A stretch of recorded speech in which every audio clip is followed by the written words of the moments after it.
said that, oh my God, Harrison's perfect, and Carrey's perfect, and Mark is fantastic. No, I was very nervous about the cast. For the important role of aged Jedi Master Obi-Wan Kenobi, Lucas recognized that he needed an established star. Sir Alec Guinness was a veteran of over 40 films and had won an Oscar in 1958 for his performance in The Bridge on the River Kwai. The knighted actor had the pedigree and the persona. The Alec Guinness role required a certain stability and gravitas as a character, which meant we needed a very, very strong character actor to play that part. Signing Guinness was a major coup, but more casting would be done in London, where Star Wars would be principally produced. Unlike Lucas's home base of Northern California, London provided access to the kind of massive sound stages needed for Star Wars' ambitious sets. The location also gave Lucas access to Britain's top production talents.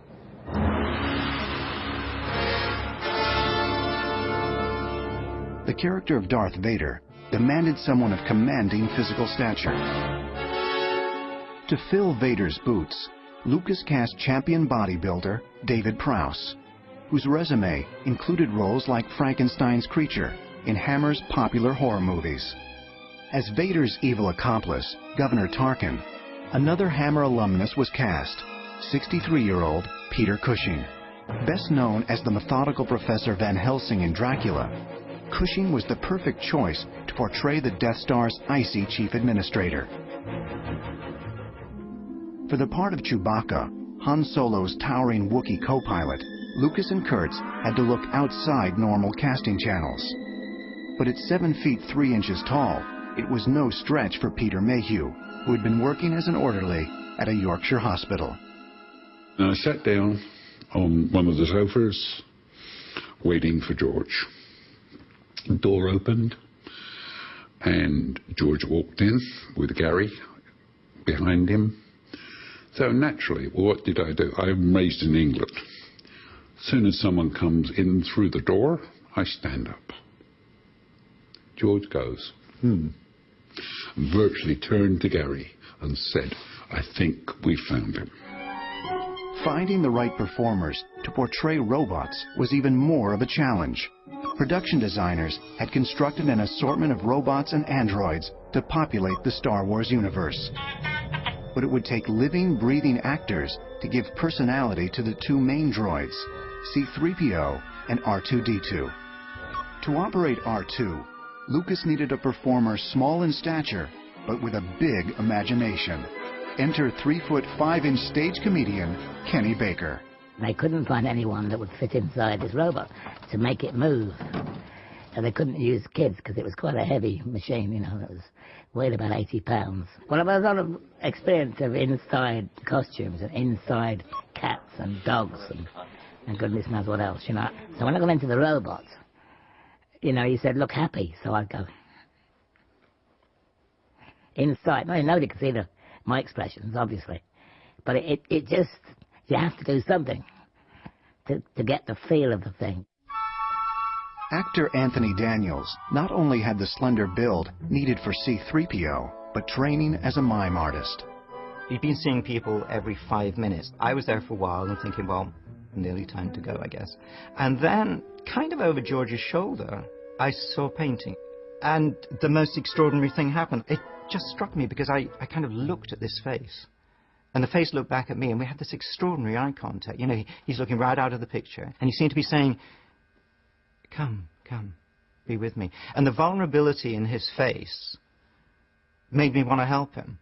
Isn't that weird? He just looks utterly vulnerable. That painting completely changed my attitude to the whole project.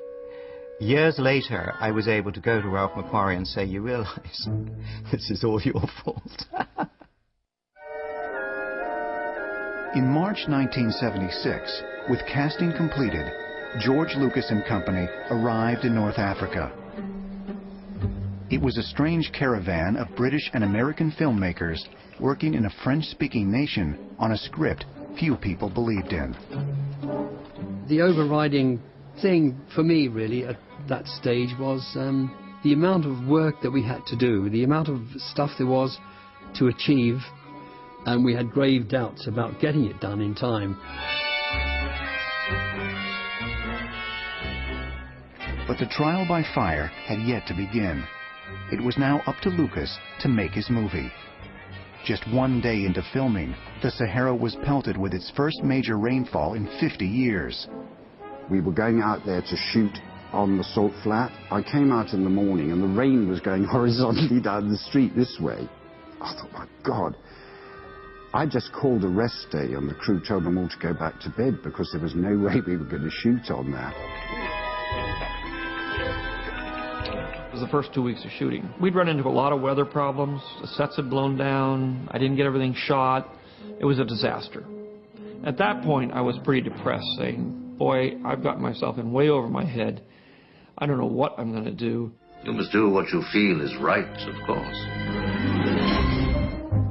With temperatures topping 100 degrees by mid-morning, Tunisia was anything but fun in the sun. Baking for hours in heavy costume, even the film's stunt coordinator, Peter Diamond, found the conditions physically exhausting. I was the only stunt person on the picture in Tunisia. I became a Tuscan Raider or a sand person. I'm not a sun merchant. I don't like the sun, I just burn. So I just died with the heat of it. I couldn't stand it anymore, it was so hot. But there were so many problems, it just was not a good location.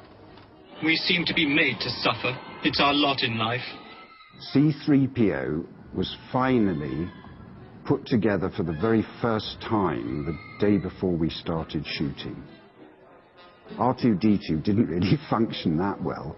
He could run along in the three-legged position, but he couldn't turn his head at the same time. Yeah, there were wires everywhere. And the head was on a track of ball bearings. I used to grab whatever I could grab hold of and turn it physically that way and that way, not very far.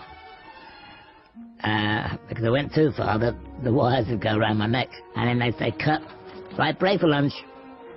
And everybody just walk away and leave me. And then they'd remember me, you know, eventually. But that happened many times. It was bad enough as putting on the costume for the first time. And within 2 paces, the left leg had shattered down onto the plastic of the left foot and was gently but forcibly and persistently knifing it into the soft part of my foot. So we took it off, and I limped to the set with 1 foot. And it was then I began to panic about the days to come. As the actors and crew began to grumble about the adverse conditions, it was Sir Alec Guinness who served as a role model of professionalism. It was, for me, fascinating to watch Alec Guinness. He was always prepared, always professional, always very kind to the other actors. He had a very clear head about how to serve the story. He was the person who sort of brought it some legitimacy. And I asked him why he wanted to do it. And he loved the idea of playing a mentor or wizard in a morality play, where good and evil so clearly defined. Action!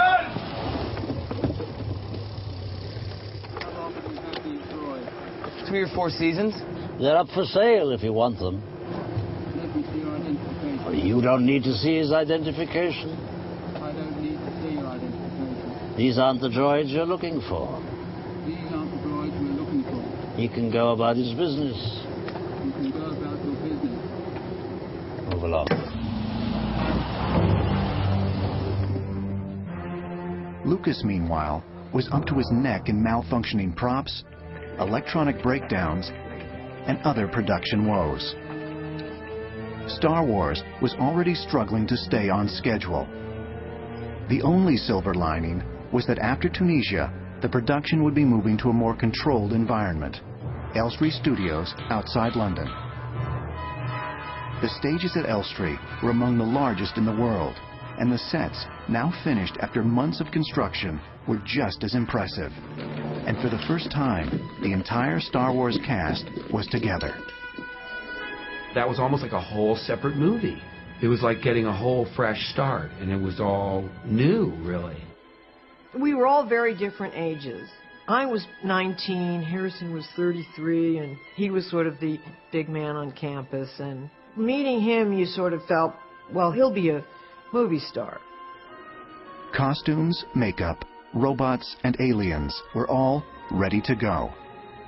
I put that mask on, and Chewie transformed me. I transformed. The attitude was different. The walk was different. Chewie turned on. Do the scenes, come back, take the mask off. Peter was back.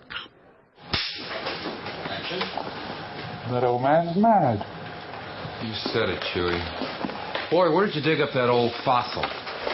Ben is a great man.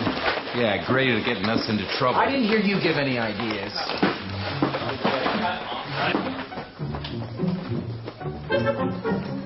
But working at Elstree Studios didn't mean the production was free from problems or strict British Union regulations. At 5:30, we had to stop unless we were in the middle of a shot. I could ask the crew for an extra 15 minutes, but they always voted me down. I'm not putting down the British crew, but there was kind of attitude like, what is this? It didn't help that most of the crew thought Star Wars was just a children's film.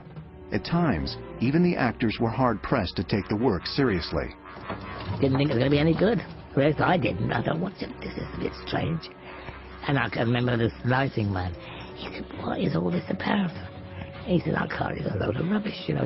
And we all thought it the same at the time. So, yeah, this is a bit strange.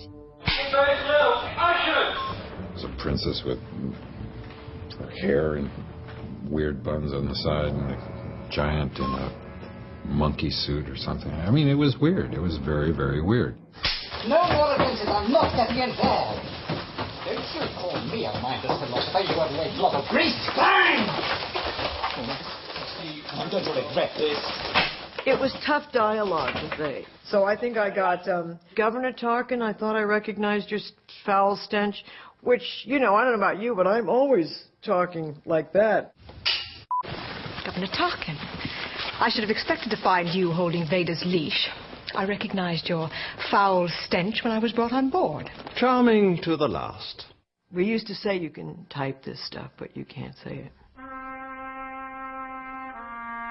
George didn't really like being in London, I suppose, is the best way to say it. He doesn't like being away from home. He's not the most gregarious person in the world. He had some clashes with the cameraman. Gil Taylor was a very old-school cameraman, very crotchety. George, coming out of low-budget filmmaking, was used to doing a lot of things himself. So George would say things like, well, put a light here, and Gil took offense at that kind of thing. He says, that's not your job, son. You tell me what you want to see, and I'll do it the way I think is best to create what you want to see. It was a clash of style of working. 327, take 4. We're coming up on Alderaan. You know, I did feel something. I could almost see the remote. That's good. You've taken your first step into a larger world. Lucas also became frustrated that the costumes, sets, and other production elements weren't living up to his vision for Star Wars. The compromises required, due to the film's budget, plagued him on an almost daily basis. What was disappointing would be the cantina sequence. It was really imaginatively described. And then you go in there, and it looks like the Nutcracker Suite. You know, there's a frog guy and a mouse girl and a giant cricket at the bar. It was really disappointing. But, you know, George says, don't worry, we're going to fix all of this. We didn't see anything of what ended up on the screen. So, you know, when they blew my planet up, I was looking at a guy going like this against a board with a circle on it. I mean, it was funny. Proceed with the operation. You may fire when ready. What? Dantooine is too remote to make an effective demonstration. We will deal with your rebel friends soon enough. No. Bang! And you call yourselves humans? George never talked. It was sort of, we felt he wanted us to hit our marks and magically accommodate our dialogue. And he lost his voice at one point, and we didn't know that for days. And we wanted to get him a little board where it said, faster and more intense. That was his main direction. He just wanted us to speed through it. George is